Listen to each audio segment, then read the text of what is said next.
Ден! Днес да ви представим новото устройство, тествано в България, относно енергоспестяващите системи и схеми. Това е по едно много така нашумяло клипче в интернет. Използва се един прост разклонител.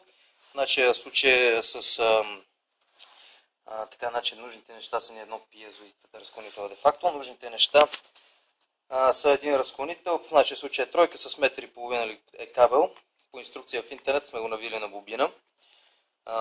Има някаква идея, логика, не знам каква е, но ще видите по-късно, че става работи. Така, сега това нещо струва между 6 лева, 6-8 лева, без значение, сега повечето гнезда. Могат и повече, но вече когато ги натоварвате, самия кабел не издържа и можете да стопите кабела, защото все пак това е, ако не се лъжа, 1,5 квадрата кабел, не може да държи голямо натоварване. Така че ако искате вкъщи да ползвате, да спестявате повече, ви трябва повече разклонители. Значи нещо от сорта на 30-40 лева в разклонители ви спестяват до 40% от сметката ви за ток, което е нещо перфектно за България, особено сега зимния период. Така, сега да започнем да видим сега как работи това нещо. Взимаме пиезото. Съвсем внимателно така показваме къде се зарежда.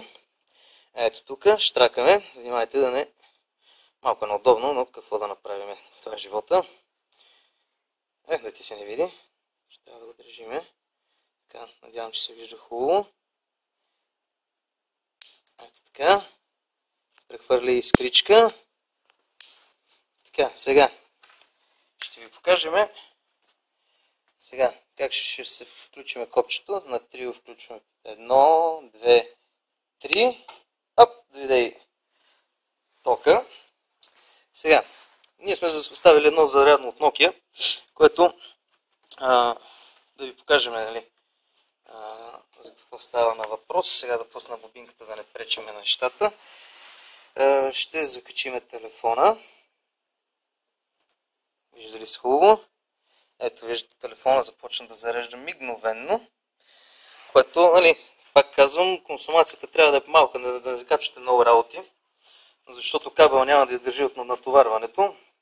За момента няма много неща, които да ви покажа да включиме, но това са някои от неща, които имам после просто под ръка. Евентуално да включим. Така, включихме и тук имаме едно мониторче. За да няма лъжа и измама, ето показвам ви. Това са само кабелите към него, няма нищо.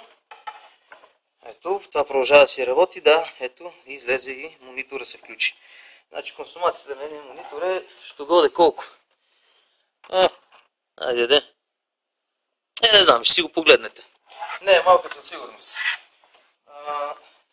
И общо взето това е. Сега не знам колко време ще изкара така да го задържа, но нямам и сигнал към това нещо. Но като общо това е системата и схемата. Трябва много да се внимава, защото в случая има ток, има така. В интернет показват въпросното клипче, че това се включва в контакта. При мен не е така. Това го ползваме с отворена бобина, защото било по-ефективно, четох го в някакъв учебник по електротехника. Повече навивки, по-плътна намотка и виждаме, случват се нещата. Така че ви пожелавам да светнем пак монитора. Угасна ли? Ще светнем пак монитора, да ето. Всичко работи, значи още има ток. Така, това са нещата за сега. Пожелавам ви една топла зима с новите технологии. Така, само да изключиме разклонителчето пак на